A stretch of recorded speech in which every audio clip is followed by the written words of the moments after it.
A very good evening and welcome to day three of Let Us Dream, a community conference with a sub theme, A Heart of Resilience. Multiple waves of COVID pandemic have been challenging humanity like never before. The new normal has become the new norm of living. But the spirit of resilience and hope has helped us cope through all these phases. We dedicate today, day three of this conference, to those resilient individuals, local organizations, and local communities that stood tall despite the multiple blows in the form of a pandemic. And they not only stood tall, but emerged victorious in their own way and made a difference. We wish to tell you that we celebrate your courage and efforts to make the change and be the change that this world needs. I quote Martin Luther King Jr. Out of the mountain of despair stood tall a stone of hope. All of you are indeed that stone that dispels despair and propels hope. We begin today's proceedings with a short invocation, praying that the Almighty blesses and guides us throughout.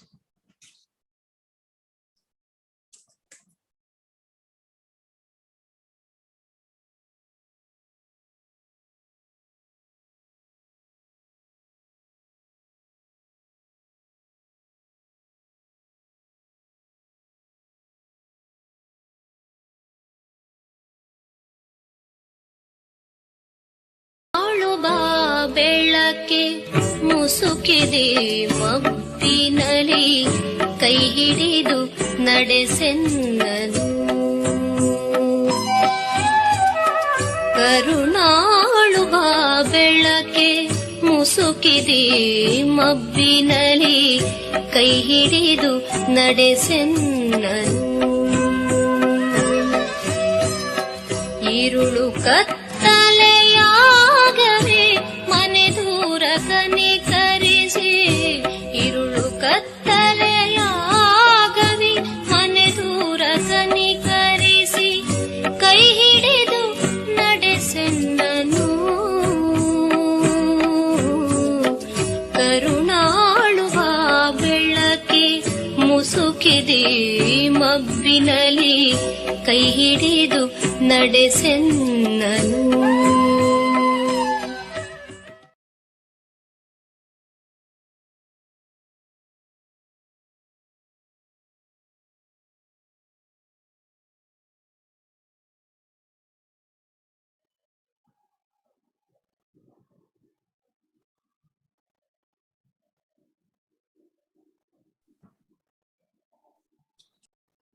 Some song is going on. We indeed look forward to a leading light that takes us through every phase of our lives. Today, we have been blessed with eminent contributors and resource people, wonderful participants, and it is but right to start the course of this evening by welcoming all of them. I request Mr. Shinto Joseph, Director, Southeast Asia Operations at LDRA India, and one of the key conference chairs, Let Us Dream 2021. I request Mr. Shinto now to deliver the welcome address. Good evening, friends. Today is the third and the last day of Let Us Dream Community Conference, Bangalore. As we have seen, the theme is A Heart of Resilience. And this theme goes with the overall goal of the conference, that is bringing certainty in uncertain times. All of us know that social sector is the one which the worst hit during this pandemic period. We can't blame anybody because every stakeholder was badly hit naturally. You know, we all had we had seen it, how it affects everyone in our communities. We can blame, lack of resources, lack of funds, even lack of volunteers. But with all these things, we find a group of, unsung heroes, I would say the real heroes, spreading the message of resilience in our communities. And today, we have identified some of them, some of those great, resilient group of people who were going to share their experiences, how they brought the message of resilience in their community, sharing their experience so that we can learn from them and go back and implement in our communities. So I take this opportunity to welcome each one of you to this wonderful conference on behalf of the three chairs as well as the core committee members. Thank you.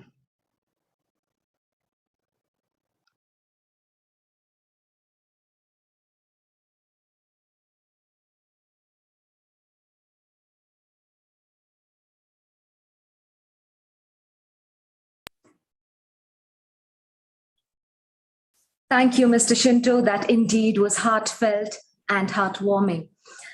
To set the right tone for this day 3, Let Us Dream, we have with us Mr. David, one of the core committee members and a passionate environmentalist. I now request Mr. David to bring to us the opening message. Thank you, Christina. People want peace, freedom, and democracy, but they also want security in their time of major changes, not only due to crisis, but also because of globalization and digitalization. And even democratic changes, we need to offer solution and give answers, the right answers. Dear distinguished delegates, colleagues, and ladies and gentlemen, good evening and welcome to the Let Us Dream Conference, Day 3 on Social Panel, the theme Heart of Resilience. All of us here acknowledge the need to manage the process of change in our society and in our respective roles. We need deliberate and determined action. We must not remain passive in the face of change, which can jeopardize our basic social values. Today, we are here to know how to have a resilience heart to have a solution to the problem we face in today's society, which would help us to impact our local community through our expert panelists and keynote speaker who have inspired everyone through their work. I wish you a successful conference and look forward to your joint efforts. Thank you. Thank you, sir. Wisdom cannot be bought, but acquired. One such wise and knowledgeable person is our keynote speaker for the day. We have with us Dr. Naveen Thomas, the co-founder of Headstreams, a non-profit organization that works with young, marginalized communities and undeserved communities in promoting meaningful livelihood through a program called Alamba. Dr. Naveen works with children and youth in creating playful learning spaces and facilitating experiences that promote learning and well-being. Tackle, an initiative co-founded by Dr. Naveen, sets up free play and learning spaces for children from low-income backgrounds. It was identified as a pioneering program in reimagining learning and facilitating play with community settings. A program called Arivu Disha has won the NASSCOM Social Innovation Award in Education in 2017. Dr. Naveen is a trained social worker and has completed his doctoral studies from Tata Institute of Social Sciences, Mumbai. With various more credits to his profile and limited time, I'd just like to say it's my privilege to welcome our keynote speaker to address us. Thank you, Christina. I'm very happy to be part of this conference. I'm happiest about the name, Let's Dream. So I've taken the full liberty to dream today. And we also have a great panel of dreamers awaiting us as we reflect on this theme, that is the heart of resilience. So I'll try and share a few perspectives to set the tone for our discussion. Resilience, as we know, is the ability to withstand stress and adversity and maybe even overcome it. We are all born resilient, aren't we? Just the fact that we are all adults here today means that we have come through so many hoops and stresses. Now, India tops the charts in the number of stillbirths with 0.34 million stillbirths in 2019. So the fact that we were born itself is a huge victory. Then going forward, we made it past our first birthday, which is another big achievement because our record is not again great in that area. In fact, if you look at the infant mortality rate or the number of babies less than a year who die before their first birthday, the number is higher in some states of India than in many war-ravaged regions of the world. So the fact that we survived and lived to tell the tale makes us a resilient bunch of people. But now this is a sort of physiological resilience. So if we look at the literature, a resilient process is defined as one which enables people to thrive in stressful and adverse situations, preventing negative health and well-being outcomes. Okay, so well-being is at the heart of resilience. So whether it's a family who decide to celebrate a festival or someone's birthday after a tragedy in their family and after the mourning period, or a woman who gets up, who gains the strength to get up after sitting for days and staring at the rubble that was once her house and which got destroyed in the tsunami. You know, just the strength to get up and oil her hair and comb her hair and begin clearing the rubble. There's well-being riveted in these images, you know, where a person or a group of people make a choice to take it on the chin and move on. It may be driven by external factors, but it's still a choice that they make.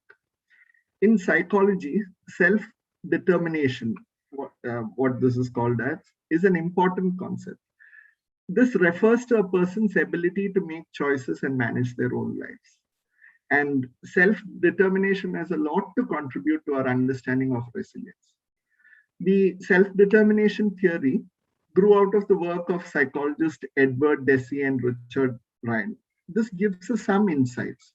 You know, they developed a theory of motivation that suggested that people tend to be driven by a need to grow and gain fulfillment. So they spoke of three things that people need in order to achieve psychological growth. One is autonomy. People need to feel in control of their own behaviors and goals. Second is competence. So when people feel that they have the skills needed for success, they are more likely to take action that will help them achieve their goals. And the third is connection or relatedness. So people need to experience a sense of belonging and attachment to other people. While doing my doctoral thesis, I explored another dimension of resilience. So I was looking at the changing dynamics of people's vulnerability in a study of disaster recovery in rural Karnataka. So the Sustainable Livelihoods Framework, which is used by many development organizations across the world, it was very useful to understand how it's not just the economic capital that people possess that aided in their recovery, but it was the interplay between these various forms of capital. Like, so I examine human capital. That is, what are the skills that people have? What are the knowledge that they have? How is their ability to work? How is their health? What is the social capital that they have? You know, what are the social resources? What are the relationships? Relationships with powerful people, relationships with others like them. They were members of what sorts of organization? So this was another sort of capital I explored. Another was the natural capital. You know, how much access to land do they have? Forest or water or air do they have? What sort of physical capital access did they have? So what sort of tools did they use? What sort of equipment? Did they have access to energy? Did they have access to sanitation, communication? So this was another thing. And of course, the financial capital. Did they have savings and in what form? And did they have access to financial services? So all these capital sort of played together. The interplay of this was what determined how resilient they were at that time. And we at Headstreams, we use this framework extensively when we plan any livelihood intervention with rural women self-help groups, with youth groups. Building assets and any sort of capital is key to what we do in the field. So as a rule, we don't take up any short-term intervention because capital building takes time and effort. Asset building takes time and effort. But in the decade or so after my doctoral research, I've begun to see things in a little more different light. You know, some things that keep me up in the night now are, what is it that infuses life into these different forms of capital? We can build an asset, but what makes the bearer of these assets want to lead a life that is more positive, more meaningful, and driven by well-being? What is it that guides our intrinsic motivation of each one of us? What fuels our desire to grow and gain fulfillment? So what is that factor? What is that X factor, if you will? And I've been discovering more and more that the answer is all around us. It's like, say, going on a holiday. Imagine you plan a holiday to a mountain, say Himachal or Ladakh. You do a lot of research, finalize a location, check out where you can find the authentic food, sights to see. And one day you're walking on a trail in the cold mountain and a local family sees you. They invite you in, they offer you a simple cup of tea and talk to you. My bet is that long after the experience is over, all the other memories may fade, but the memory of that one hot cup of chai will linger. It's also like this. A friend of mine, when he was finishing one work in one state, he was moving back home to another state. He packed and sent all his things before him. And he cycled back home with no money in his pocket. And he reached home several weeks later, laden with gifts that people gave him on the way, and innumerable stories and a lifetime of experiences. Not one meal did he have to forego, and not one night did he not have a roof over his head. Strangers took care of his every need along the way. But we don't need to look that long back, just cut back to March 2020. We had people, so many people, migrant workers, children, families, old people, everybody, a lot of people walking across the country to get back home due to the suddenly imposed COVID-19 lockdown. So a group of volunteers met on a Zoom call to decide how to help. And they pulled in all their resources, coordinated with each other, supported whomever they came across. And one offered to make chapati, another one offered to come and pack the chapatis and add a pickle packet with it. An auto driver who got to know about it said he'll deliver it to whatever location free of cost. So as the need grew, this movement also became much larger. Many people pulled in resources, many volunteers gave their time, and many more needs were met, all without a leader, without any funding. Now, as the needs changed, what the group did also change. They started arranging buses and later even flights across the country to get people home. They started finding hospital beds for those who needed admission. They even created an app to coordinate between hospital bed vacancies, supply food to families in containment zone, started a counseling helpline, arrange ambulances middle of the night, burying dead bodies, even when family members were not allowed. So, how did a group of people with no experience or expertise in any of this pull off something like this, with no leader, no organized funding, and no professional bodies managing it? In all these three instances I shared, whether it was the personal encounter with another person or a trail of kindness my friend experienced, or even this evolving COVID response, it all began with a simple act, where one shared their resources, time or talents to meet the needs of another. Now contrast this to what is happening in the world today. It's expected that by end of 2021, there will be as many as 150 million extreme poor. That means people living on less than $1.9 a day, or around 140 rupees, 150 rupees. And it's likely to affect nearly 9% or 10%, 1/10 of the world's population. While on the other hand, according to an Oxfam report, the world's 10 richest men have seen their combined wealth increase by $500 billion since the pandemic began.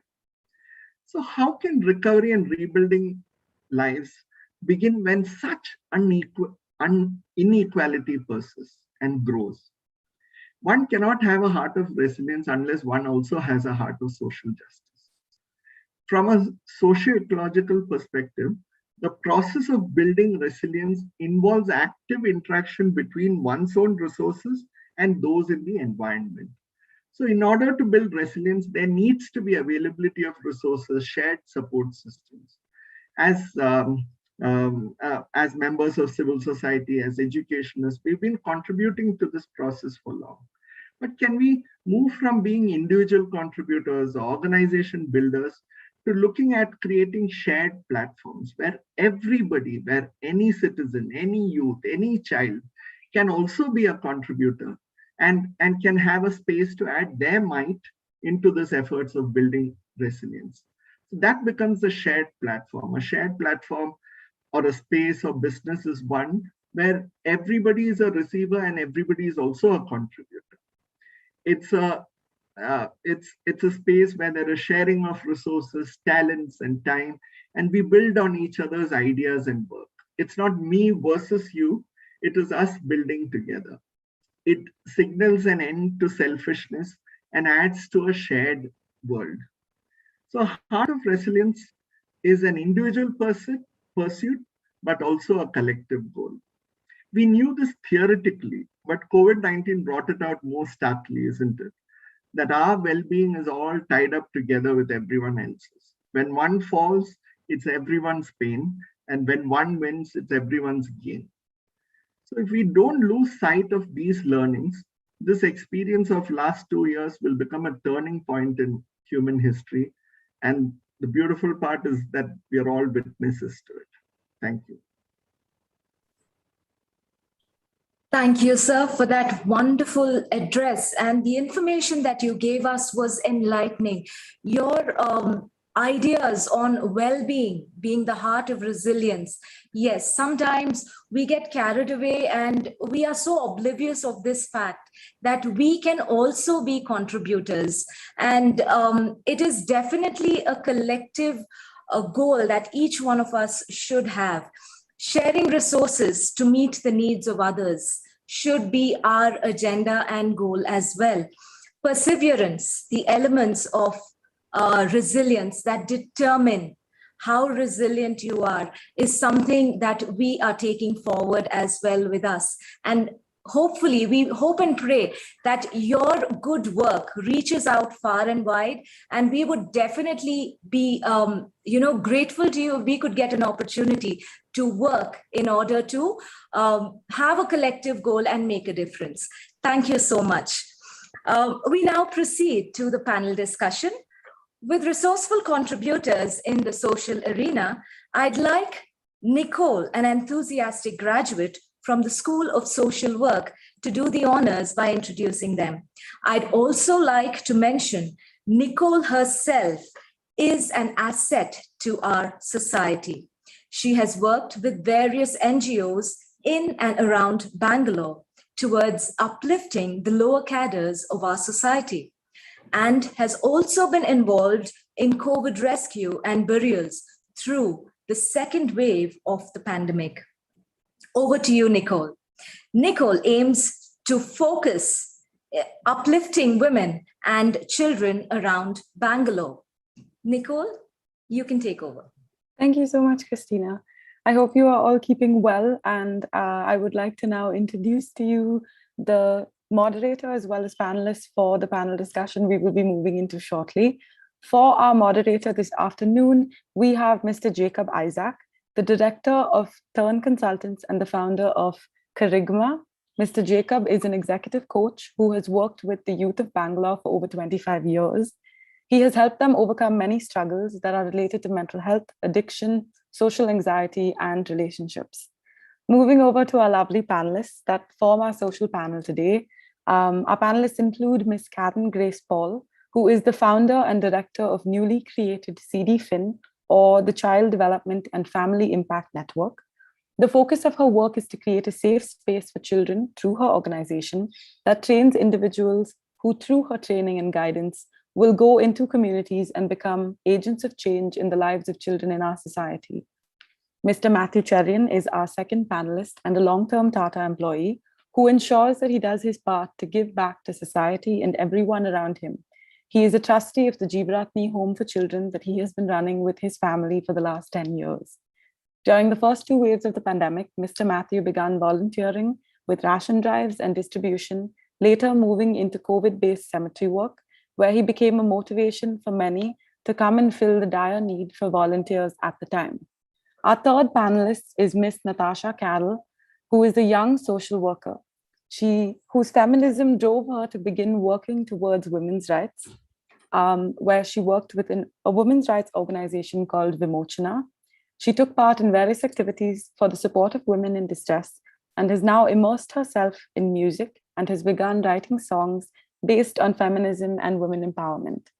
Our final panelist, is Father Reverend Albert Lally, who is the founder and executive director of Abaya Trust, an NGO that works with people who struggle with addictions.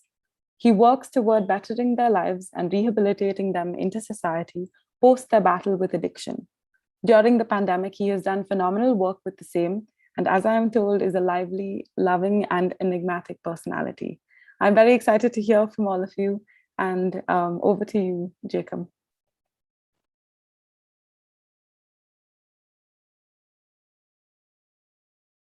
Your microphone. Yeah. Thank you very much. We will continue with the storytelling that Naveen so beautifully shared with us. And it's indeed a lovely panel out here, quite a few of them that I know, and the great work they've been doing. So it's exciting to be able to interview them. And so let's dive into it right away. And I'm going to follow the same flow of introduction that Nicole gave us, so that that you're next, when a question is being shared. Karen, is that okay with you? Okay, so the first one is, where did you draw your inspiration from? Okay, basically share the origin story. And this round, please, just to make sure everybody gets an opportunity, we're going to keep it as brief as possible, within a minute if you can. Great, yeah. Sure. Thank you for asking me that question. I think my inspiration comes on from my dad. Very early on, he took us to places where children from hard places were there. And with one guitar, a broken guitar, and a bag of chocolates, he made sure he was able to connect with the children. And today, when I go back and I see, or when I reflect back, many of them have done well, and they attribute it to not just my father, but one safe adult in their life. And I think I draw my inspiration from there.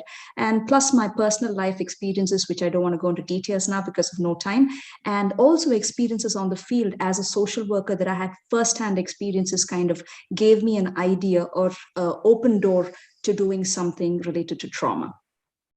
Thank you. Matthew, you're next. Or was it Natasha? Sorry, Natasha, yeah. Oh, can you hear me? Yes. Yeah, so I think my major inspiration would be my mom. She's the one who taught me kindness and sharing, and I learned all these values in my professional life, studying social work and on the field. But definitely at the core of it, I would give thanks to my parents. Thank you. And Matthew, what about you? I would, actually a lot of this one comes from my family, starting from my dad and my mother, and then my brothers and sisters, all willing to help. So, and a lot of my aunts and uncles, actually it's the older system where everyone is everybody else's parent, So we grew up in that system. So, like our neighbor is also a parent. If somebody he sees me doing something wrong, and everyone is chips in to keep an eye out on everybody else's child. So we grew up in that. So I think that also helped. And also good parents, good brothers and sisters, lovely wife who always supports me. Anyway, these are the things which motivate. Yeah, thank you very much. And Albert, what about you? My inspiration comes from my life itself. Just the fact that I'm alive is big, with all the nonsense that I got involved when I was a high school student and a college student. So the fact that I'm alive is big, and everything else is a bonus. So I celebrate life, and I really push myself to do things. And so the pandemic definitely didn't stop me. And so that's where my motivation comes from. Thank you. And how interesting that all of you have been inspired by your families too.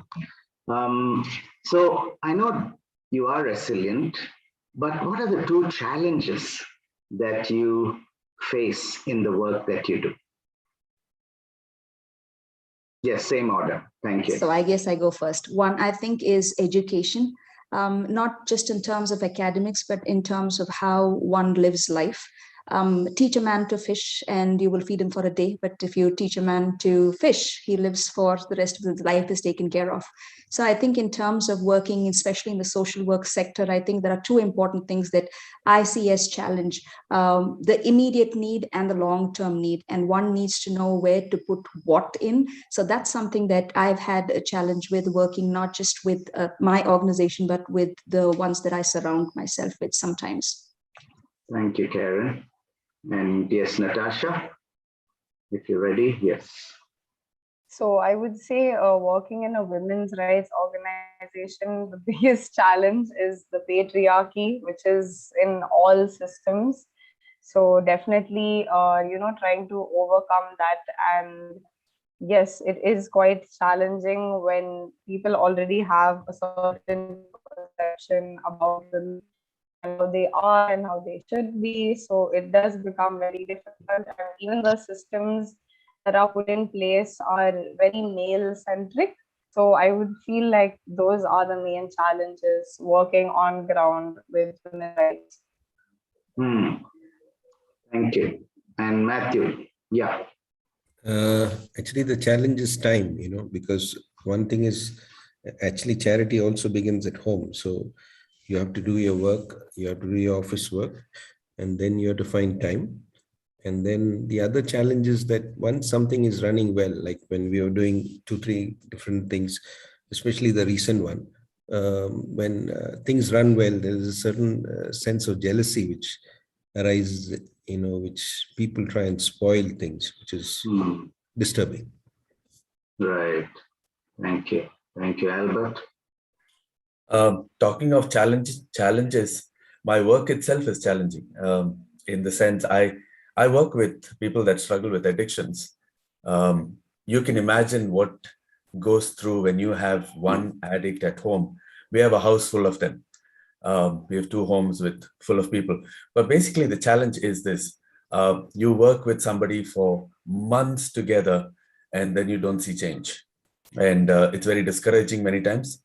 You can have sleepless nights with the kind of people that you work with. So it is a very, tiring and very difficult kind of work that we are involved in. So that itself is challenging. The other challenge is the stigma attached. Nobody wants to be involved with a group of people like this.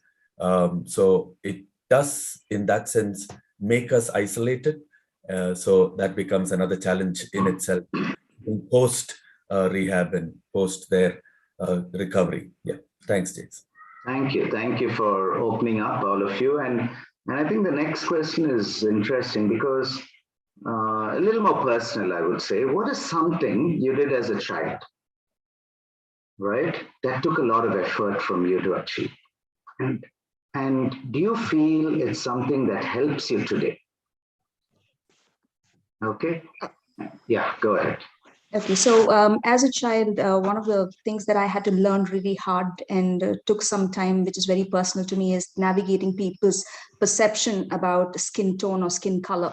For with working with children or being with children as a child was easy. They accepted the other person very well. They accepted the other child very well. But parents, it was very difficult for parents, I thought, or I felt as a child, for them to look at somebody with a dark skin tone, and especially a girl with a dark skin tone, short hair, was very difficult to be accepted by them. So I had to learn the hard way that I don't have to be accepted at all times. And thanks to my mother, who gave me the book Black Beauty and explained to me the story. Since then, I'm very comfortable in my own skin tone. And this helps me now when I work with children around, to tell them that dark is beautiful. Thank you. Powerfully said. Yeah. Go ahead, Natasha. So for me, it would be music, because ever since I can remember, music was my number one therapist. And just listening to a song would bring me so much joy. And initially, it was really difficult for me to even learn an instrument, because my family wasn't too supportive of me playing the drums as a kid. So eventually, I did get an ukulele. And now I share that joy with children wherever I go. I did teach in kindergarten schools for quite a few years, and I feel that if I didn't, fight against every single system trying to keep me away from the music, I always went with the music, and that kind of brought me to where I am today. Because if I gave up and said, no, this is too hard, I can't do this, then I don't know what I would even be. Because now I decided to become a full-time musician and teach music, and because I know how much it heals me, so I just want to heal the world through my music. So that's something from my side. Thank you. That's very interesting. Thank you. And Matthew. Actually, for me, it is, in spite of being a large family, we were all spoiled by my mother. So I was very spoiled. So, and being a boy also, that gives you a certain attitude. So actually very spoiled. So that actually, but it helps me now, because when we look after a lot of children, not a lot, around 42 children. So when we see a lot of the characteristics, which some of them, now which we come across, we see many of the things which were in our, what we did in things. So it helps us, guide them properly now, because we understand it's something which everybody goes through, since we also went through. Right. Okay, Albert. Okay. I grew up as a child with a lot of struggles. I grew up with a family where my dad really didn't want me as a child. So grew up feeling very, not accepted, don't belong, I'm not part of this family. So as a child, I always longed to be accepted, and tried to do a lot of things to find acceptance. Till, I really went off, even went into drugs for a season, went into a lot of things. I used to rally. I was a rally driver. I used to, do wild and crazy things, just to get attention, so that people would accept me as I am. And it did happen at one point when I realized that God looks at me just the way I am, and I am precious. And that really changed everything for me. And that's when I began to really, like I said earlier, celebrate life. And that has been something that I had learned and taken on for life ahead till today. That I am precious, I am special, and I can do things. So I still do things that I missed out in that sense in childhood. I've got into professional football. I've got into a lot of adventure stuff that I do at this age right now. Yeah. Thanks, James. Thank you. Yeah, we are doing well for time, so I don't want to make you feel restricted. I hope you all are at ease. So yeah, going back to what you've been just saying, it was very interesting how many of you have linked your work early years to being inspired from your family. And then now we're also going a step deeper to see how each one of you has had a unique experience, and your upbringing has also impacted the way you do things. So this wasn't there on the question list probably, but I just wanted to ask you, how do you connect with all that you do today? Okay, and answers can come randomly. I don't want to get you tied down, to the flow, but just feel free. How does it all connect with you, with your heart and the things you do, the music you talked about, the naughtiness or spoiled kid attitude, whatever it may be. Yeah, go ahead. Yeah, for me, it is, I definitely don't look at anybody as useless. Everybody is precious. We in our organization welcome anybody that walks into our gate. The only condition for us is they have to walk in, of course. But no questions asked. We've gotten into more trouble, of course, because of that, but then that's our attitude. The only reason being, we would never look down on anybody. We would never look at anybody and say, you're useless. You're special in your own way. Yeah. Thank you. And that makes you stretch a lot more, like you just said, right? Yes, anyone else? For me, it is everyone has a story, and no story is better than another story. Everybody's story is as big as their life is.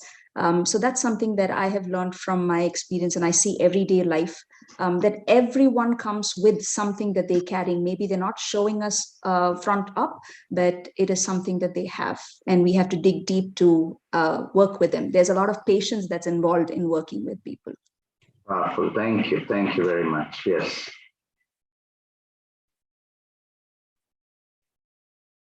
Actually, I'll come back to what you were saying earlier, that, one of you all mentioned that, there is such a wide disparity between the haves and the have-nots, and that this recent thing has even made it worse.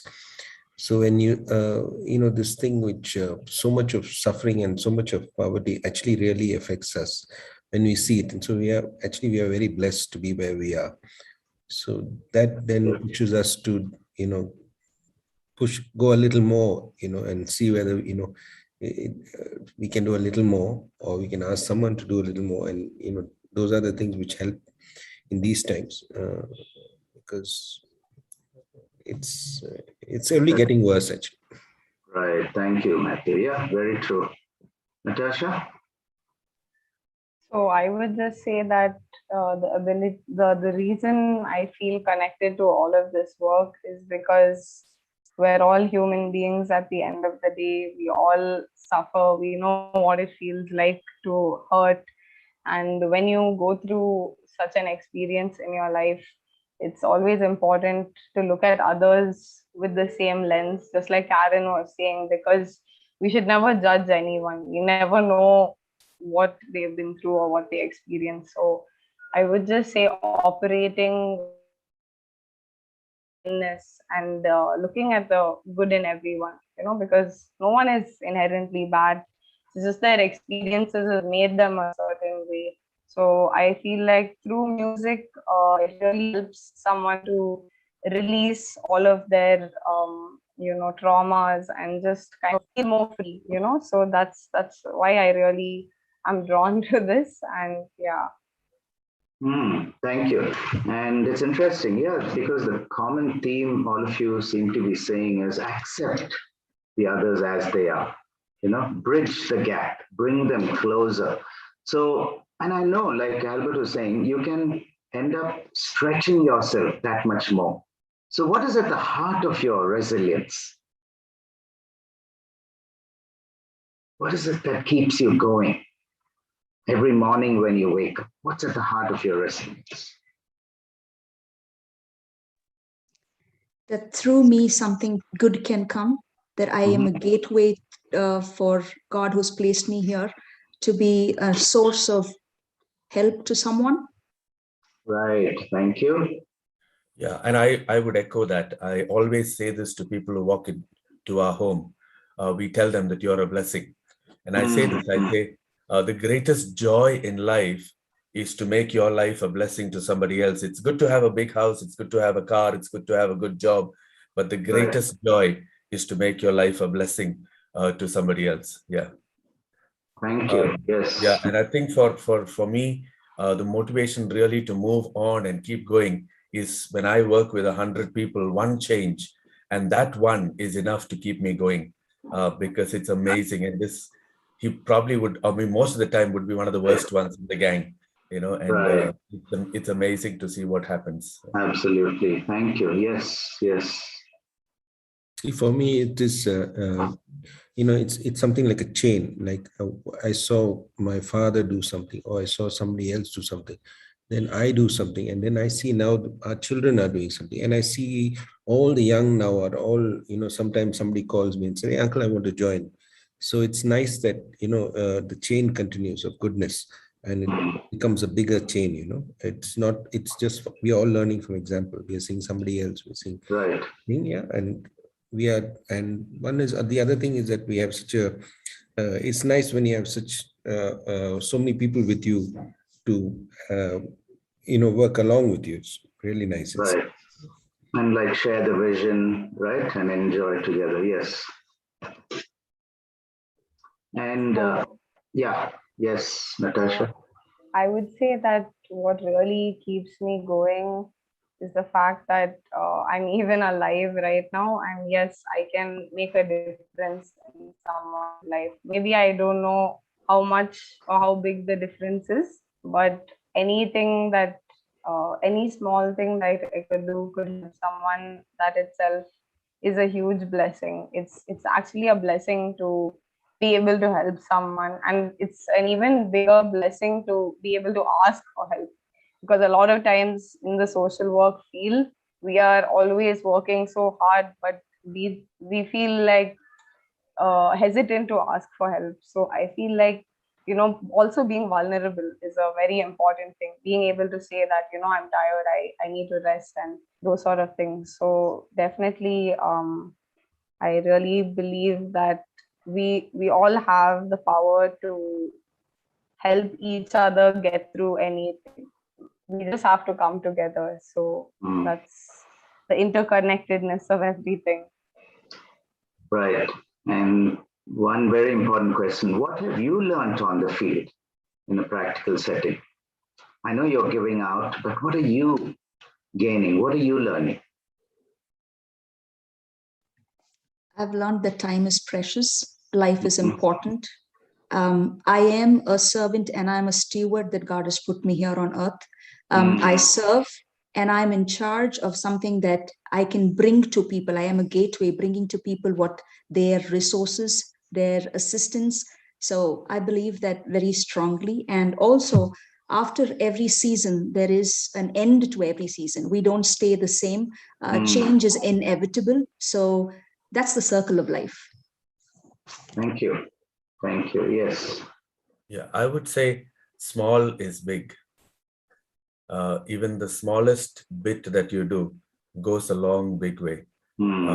I looking at the pandemic itself, we were involved in giving out provisions to a community of people near Kannur, where nobody was reaching out to them. And we got connected accidentally, and then we were giving provision to them. And these guys started off by saying, give us just rice and salt. We would be happy, and so the little bit more that we could give this bit, and this went on, and we did that for quite some time. And then later on, to give food to people who were ill and at home, not able to go out and buy food because all of them are down with COVID. We realized that small things made a big difference, and that's why I say little is really big. Thank you. Yes. Actually, for us, is every day is a blessing, because during this time, actually, during COVID, we lost my brother to COVID, and I think to my mother also too. So every day when we are up, and I also had COVID, a very bad case of it. So I think every day is a blessing. It's a gift from God. So it's nice. We're up. Yes, We're well. Thank you. Yes. Natasha? I would say that what I learned is that under no circumstances should you lose hope, because it might seem like everything is going really badly, but that little glint of hope that you have, as long as you believe in yourself and what you're doing and you believe in others, I think that's the truest life force that will get you far. Yes, I think towards the end, your voice just faded off. But thank you all. Thank you so much. I know that I know a couple of you, and I know that if others met you, you guys would be a lot of fun to hang out also, And of course, the work makes you, and this panel and the discussion makes you sound so, serious and stuff like that. So we're just going to have a quick question for you. If you have to, I knew this was supposed to come a little earlier. What's your power anthem? Okay, if you have to sing it, what's your power anthem? Okay, don't worry about the tune. And this will break a little ice here, but I think we just want to feel your heart. I know Albert is rearing to go. Go on, Albert. He must have worked hard on this one. Yeah. So what's your power theme if you have to sing it? If you're happy and you know it, clap your hands. Thank you very much. Thank you. That was quick thinking too. Yeah. Yes. For me, it would be Bill Withers' song "Lean on Me." Sometimes in our lives, we all have pain, we all have sorrow, but if we are wise, we know that there's always tomorrow. And then it goes on, lean on me. Yes. And I will also have to lean on you at some point in time. We all need each other. Absolutely, right. Two powerful themes. Yes, go ahead. The old Neil Diamond song, he's my brother and he ain't heavy. Because same thing, what you were saying, we all lean on someone. Lean. So I have a lot of time, my brothers have helped me actually when I was sick. Right. So I love that verse, Thank you. You have a voice almost like Neil Diamond. I wish you had sung it, but next time. Yeah. I have very strong competition. You're all lovely singers, so I Go ahead, Natasha. Yeah. Mine's a song called "The Revolution Is in Your Mind." The revolution is in your mind.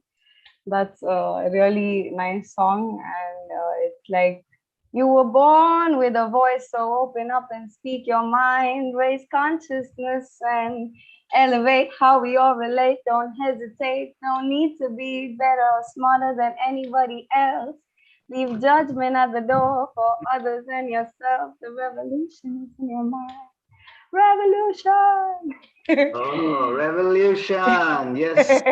It's in our minds, but you guys have made it happen. That's awesome. Really, congratulations. And we have a few more minutes for a rapid fire round, okay? So if it's a yes, you do this. If it's a no, just do this, okay? So you can all do it simultaneously. If you had a chance to do things all over again, would you? Yes. Okay, yeah, I'm trying to look at the whole panel out here. Yeah, you can even say it out aloud. If you had a chance to change careers, would you do something else instead? Yes. No. A doctor probably. But no, I'll come back to social work. Okay. Yes, Natasha and Matthew, okay. Actually, I work with the Tata, so they give us, we work the whole spectrum, so it has been fun. So fun, okay, thank you. Is it essential to have fun even while doing something that's so taxing on your mind and emotions? Yeah, actually, yes.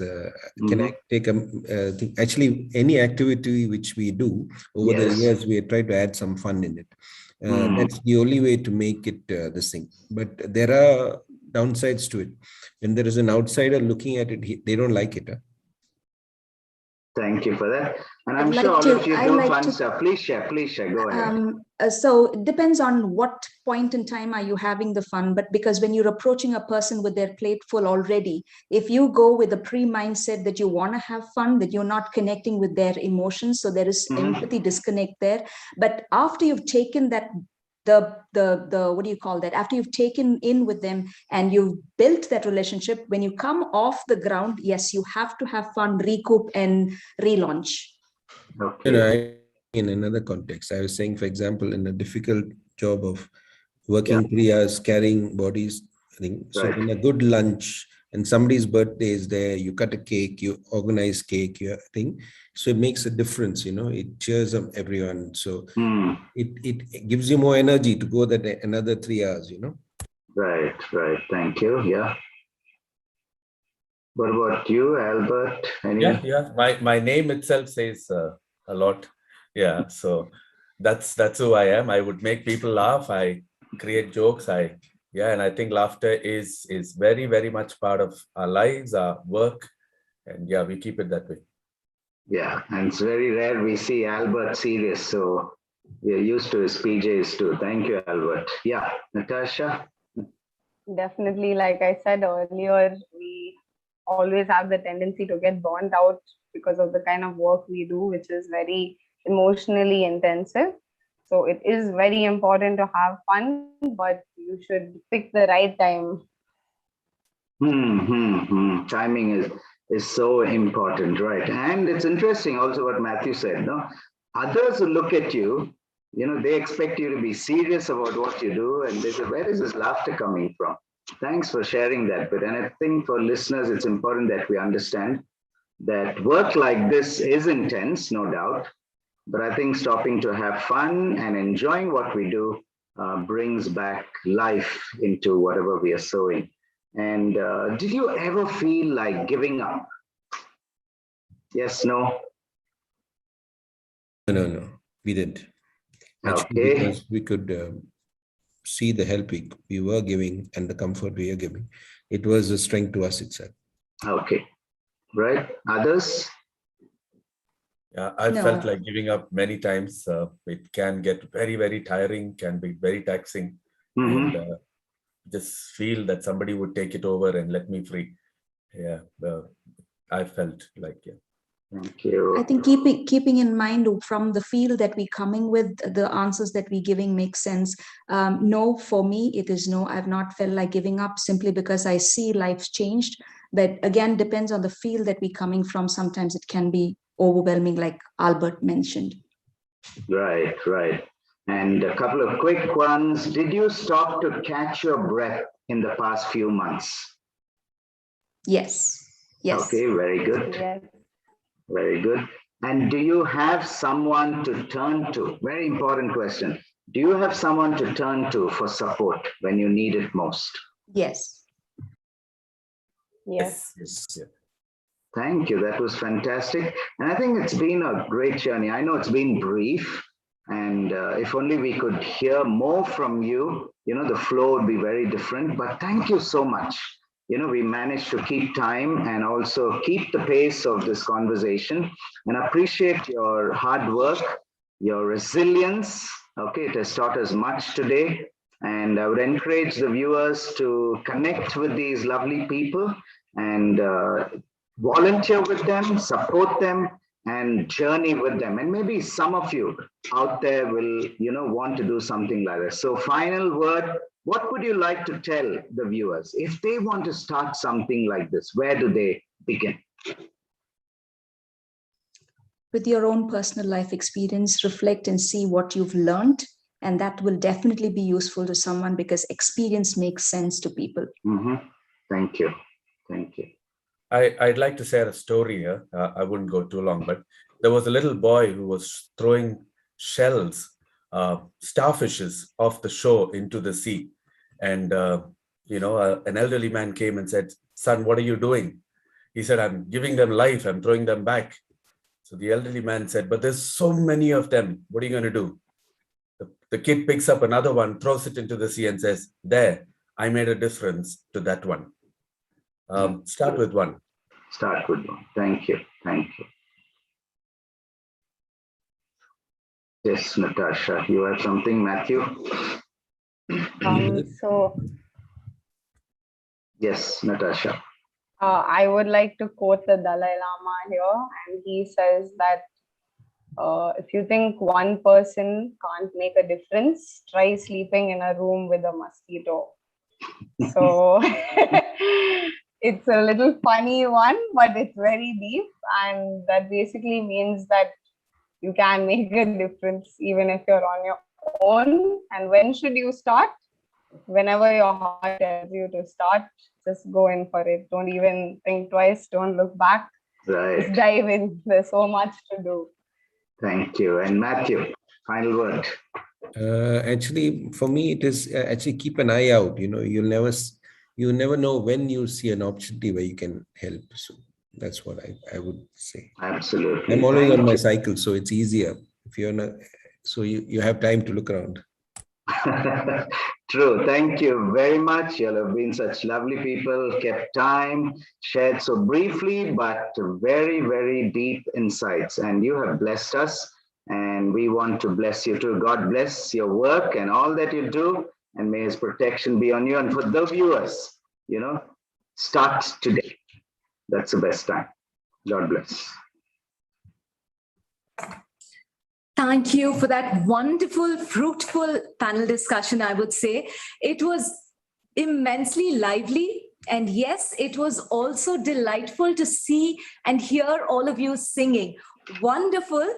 So many thoughts, so many ideas, so many experiences that have been shared, which have only instilled a sense of responsibility, belief, service, and acceptance being the key takeaways through this panel discussion. Thank you all once again. It is said that successful people have two things on their lips: silence and a smile. We have such brilliant heroes who believe in serving in silence. We now present to you a glimpse of these heroes through Unsung Heroes.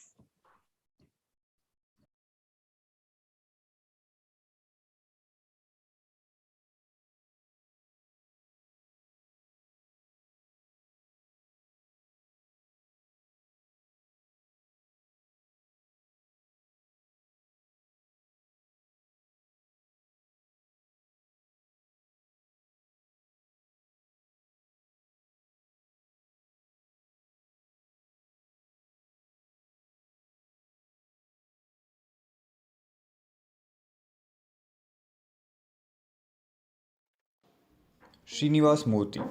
With the world facing the pandemic, mental and personal issues have been leading to stress, depression, and anxiety among the youth.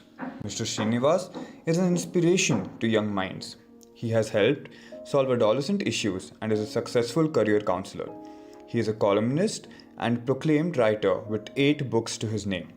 His work include poem compilations, personality development self-help books, as well as reference books for the undergraduate students. Sunil Jain. Bringing abled and disabled people close to each other and creating something beautiful and memorable is where the heart of the founder of Astha, Mr. Sunil Jain, lies. He is a chartered accountant and has been bound to a wheelchair since he was 18 months old as a result of polio. He faced a lot of difficulties due to his disability and found it difficult to get admissions to the colleges he wanted, resulting in changing a lot of schools as the authorities wouldn't take responsibility. At the age of 32, he realized if he could do something for the disabled, and that's how Astha was born. Astha, the means for disabled persons to follow their hearts, an NGO that believes working towards bridging the gaps between abled and differently abled persons and forging a new kind of understanding between the two. It also provides the means and motivation for persons with disabilities to pursue their passions and realize their dreams, encompasses spreading awareness, helping disabled persons register to vote, and ensuring that the elections are more accessible. Astha has been conceptualizing and initiating the building of an academy for excellence and research in sports for the differently abled. The next project of Sunil Jain, which took in origin from his passion towards sports. It aims to open in or around Bangalore to produce world-class athletes and sportspersons to participate in the Japan Olympics in 2020. This passion project is fast becoming reality, and Sunil hopes to be able to provide world-class facilities and training for disabled athletes, giving them the opportunities they require to become champions.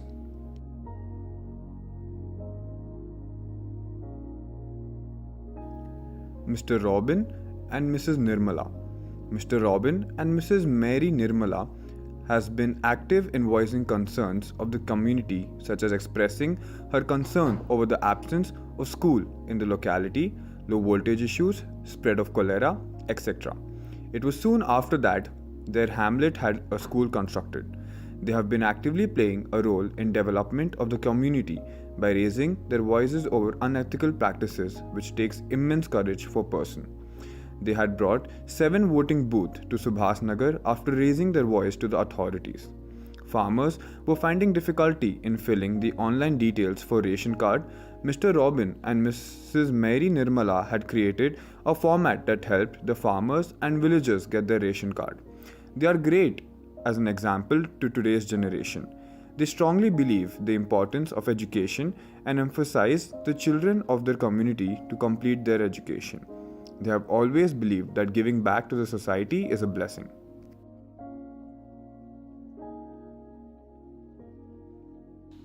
Chetan. It does not matter how slowly you go as long as you do not stop. This quote sheds light on the life story of Chetan, who was an inspiration for all. In 1999, had drew the logo for Mindtree, one of the leading IT companies in India.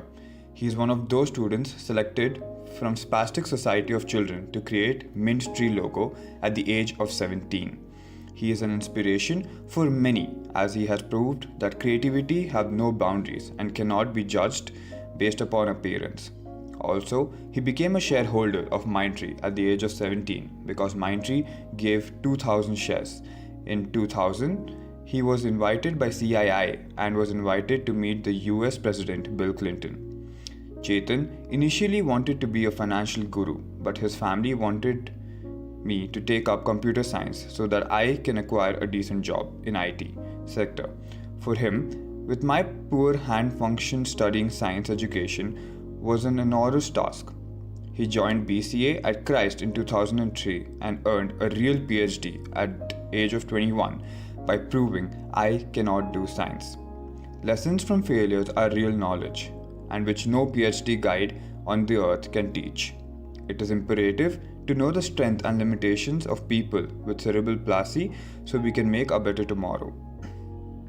Taking this thought forward, he conducted a small research on it. People with cerebral palsy are good in the realms of creativity. The major abilities of people with cerebral palsy as follows: making good judgment in life, helping in catching white criminals, solving corporate and high crimes.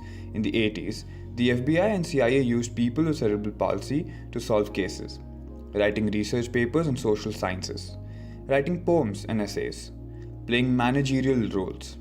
Many friends from his school held these esteemed positions in various MNCs and Indian companies.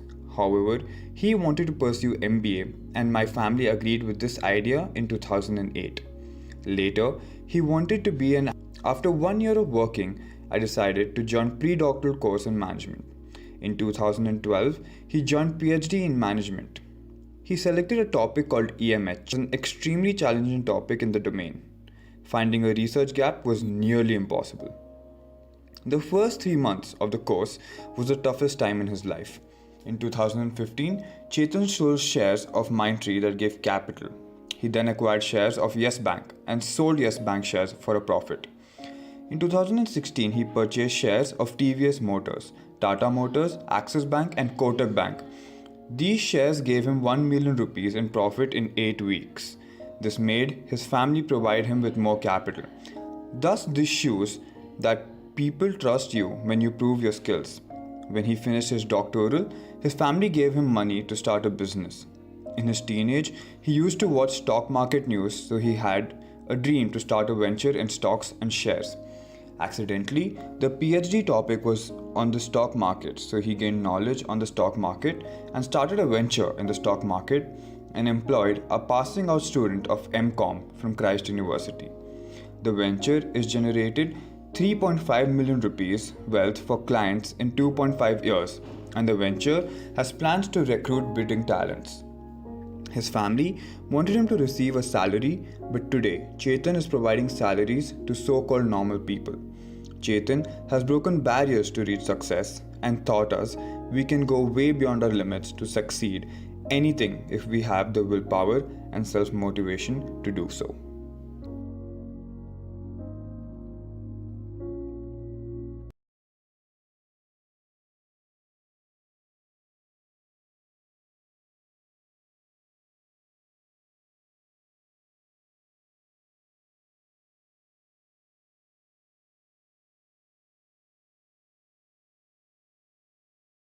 Such awe-inspiring work done with so much humility.